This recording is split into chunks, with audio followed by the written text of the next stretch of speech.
Good evening, I'm Fatai Whainga'a with your news bulletin with Television Tonga for tonight. Making headlines, His Majesty King Dubal VI officially commissioned Tonga's cable system for high internet speed for the kingdom. Tonga's first ambassador to the United Nations, Lord Tamabeautabo of Dolan Goto, laid to rest at the Mala'ealoa Cemetery, and a third accused charged over the death of the 14-year-old girl last week. These and more stories, together with news from around the region, sports, world news and a weather forecast later on. Now for the news in details. His Majesty King Dubal VI has officially commissioned a Tonga cable system for the distribution of high-speed internet for the country. The cable system was commissioned at the Tonga Cable Limited's office at the Sopo Taufa this morning. Thank you very much. The system is commissioned. His Majesty King Dubal VI commissioning Tonga's cable system to enable high-speed internet for Tonga. No, normally I see there's normally a cable ship in Fiji stationed there for maintenance, I suppose. Officiating at the momentous event was Her Majesty Queen Anaspau, the Honourable Prime Minister Lord Tuvakano, Ministers of the Crown, Nobles of the Realm, diplomatic corps, parliamentarians, church leaders, and many guests. In a keynote address from the Honourable Prime Minister Lord Tuvakano, he highlights that this is a new epoch for the country. Your Majesty, today marks a historical occasion for Tonga and the beginning of a new era, as the kingdom, for the first time, connects to high-speed internet through the fiber optic cable system, which was once a dream and a vision of Ha'amoeofo. It is certainly an exciting time for all Tongans. As well, we will now experience much faster internet speed with higher bandwidth capacity at cheaper and more affordable prices. One of the key objectives of these major telecommunication projects is to ensure that Tongans will have access to improved internet quality, services, but more importantly, have access to affordable and cheaper connectivity rates throughout the country. Our celebration today signifies the tireless efforts of governments and its development partners to achieve the goals and objectives of this important project. I would like to express the Government of Tonga's sincere, heartfelt gratitude and appreciation to the World Bank, the Asian Development Bank, and to the Tongan Communication Corporation for jointly financing this multi-million-dollar project and for making what was once a dream a reality that we are here to witness today. The overall benefits to the people of Tonga are immense. In particular, the various sectors of the economy, including education, health, tourism, agriculture, international trade, banking, businesses, churches, and the work of government, to name a few. At the same time, government is working on appropriate measures to protect our people, especially our children, from negative impacts of this technological advancement, with maximizing its overall benefits. Government is also working on an ICT investment strategy to attract investors, especially foreign direct investments, to make use of the capacity provided by this cable system and to provide more opportunities for our people. There is also work to establish a government portal or a central website for the government, which is the initial step for providing government services online. In the meantime, Tonga Cable Limited's director, Robert Paluri, spoke of the new development. Today, we are witnessing the fulfillment of a dream that started about 4 years ago, with a simple question of why can't we build a fiber optic cable? The system was designed for 32 channels with 10 gigabits capacity. for each channel, totaling 320 gigabits capacity, with capability of being upgraded to 1.2 terabits per second in future. Considering the current demand of capacity in Tonga, only one channel, or 10 gigabits, is activated. In a speech from the World Bank and the Asian Development Bank, both its representatives praised the Honourable Prime Minister and his government for this new move towards faster broadband for Tonga. Broadband internet has the scope to make it faster and easier for Tonga to communicate with the world. It will help families keep in touch with loved ones overseas. It will provide opportunities for growth, for investment, and for jobs. And it has scope to improve the delivery of government services. The project will help the Tongan economy to grow.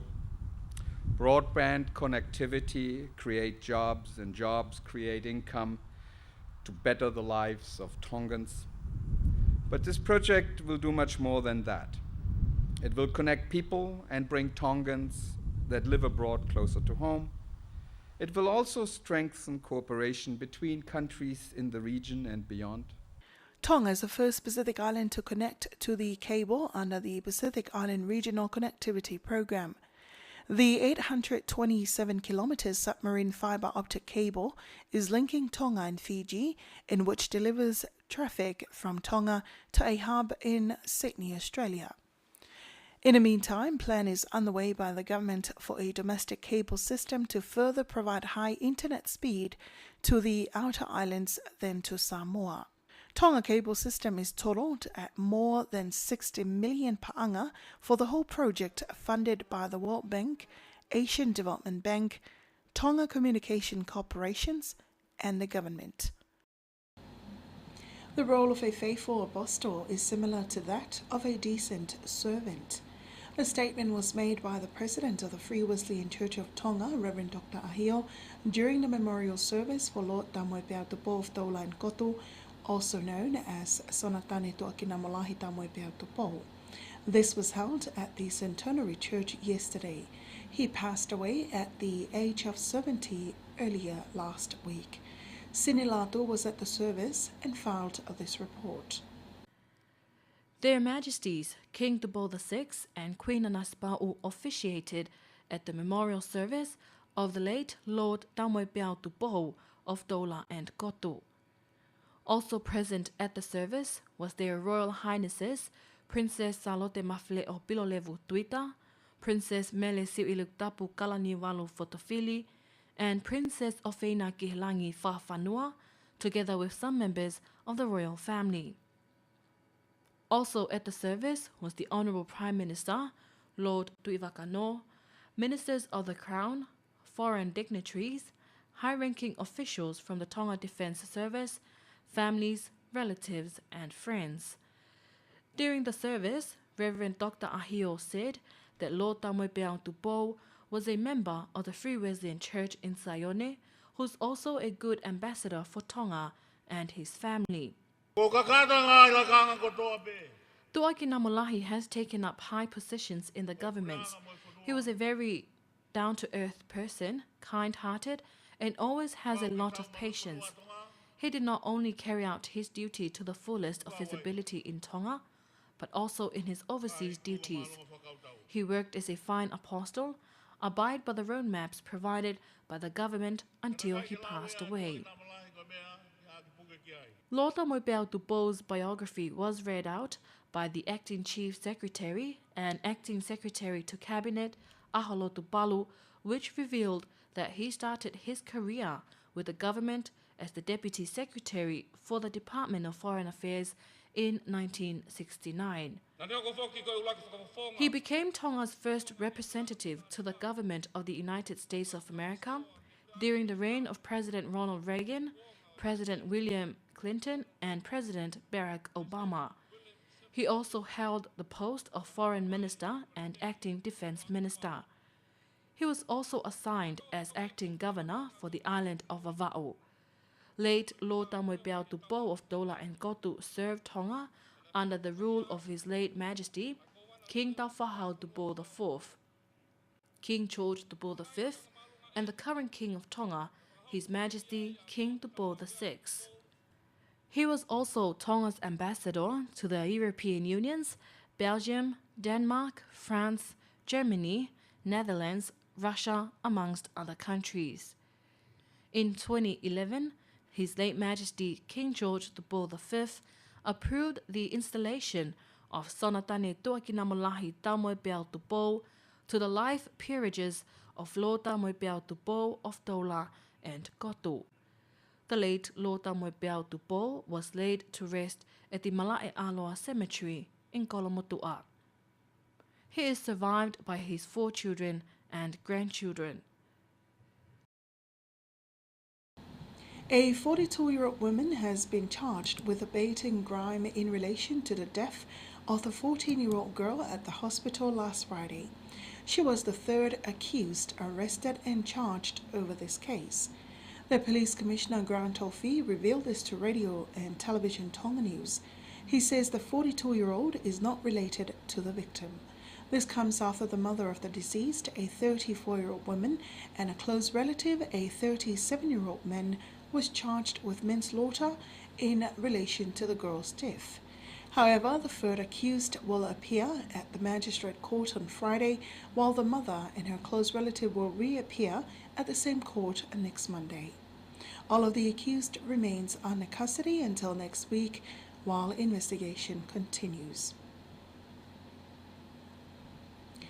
Tonga's geographical location makes it more vulnerable to natural hazards, especially if a tsunami occurs.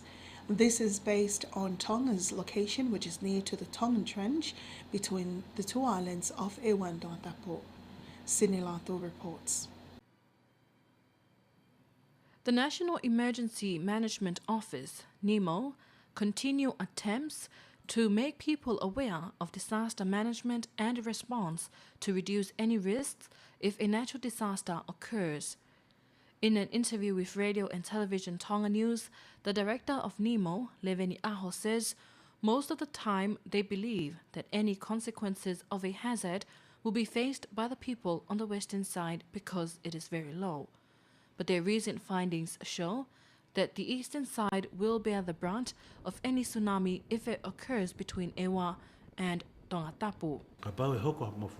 If an earthquake occurs on the Tongan Trench, it will only take 7 to 8 minutes for any tsunami formed to reach the eastern side of New Taua. It will later reach the coastal areas on the western side within 20 minutes. Meantime, Mr. Aho says, despite that they cannot control disasters, but awareness is important in order for the people to know what to do in any time of disaster. NEMO's projects are funded by SPC and SOPAC. The Police Commissioner Grant Tofi has this morning released the name of the victim from the incident at Sopotaufa, which occurred last Friday. The victim is the 19-year-old Kulisi Kanongata'a of Hofoa. Meanwhile, another victim, a 16-year-old boy who believed to survive the tragic event, is currently reviving with major injuries at the hospital. It is alleged that the machine for the cement mixture was turned on while the victims were inside cleaning the machine in a blocking mixture company in Sapo. In a separate case, the Council of Apawono has submitted to the Magistrate Court. There is no case to be submitted to the Supreme Court. This is in regards of a criminal offence between a prosecutor and the 2 accused, Oto Tuitupo of Halalo and Petulisa Uilalauka of Hakame, after they were being charged over an allegation for an attempt at falsification of documents and fraudulent conversion of government property. The accused were charged in June. Chief Magistrate will determine his ruling from their submission. Tonga's Girls Guide will hold a fundraise drive tomorrow, an initiative to monetarily assist members of the Reformation Centre, which is under the management of Reverend Kelepi Misa and Luciola Misa. Pierre Ollier reports. This is part of the Girls Guide's Help initiative to offer help to women at the National Reformation Centre in Pahu. The director of Tonga Kirkite Association, Halaivalupalu, says this is part of their attempt to lend a helping hand to those who needs it most. It's under the care and loving wings of Pastor Kelepi and Luciola Misa. And they've been there with about 68 small children, girls, boys, women and men who have been neglected by their parents. We decided to visit this center, and we have been encouraged and empowered by the fact that there is in them the passion to join Girl Guides and what Girl Guides stands for. And so through our work we learned, and they have approached us, that they have been evicted from their location and where they've been housed. And we have opened our doors to them and let the girls be housed at our Girl Guide headquarters.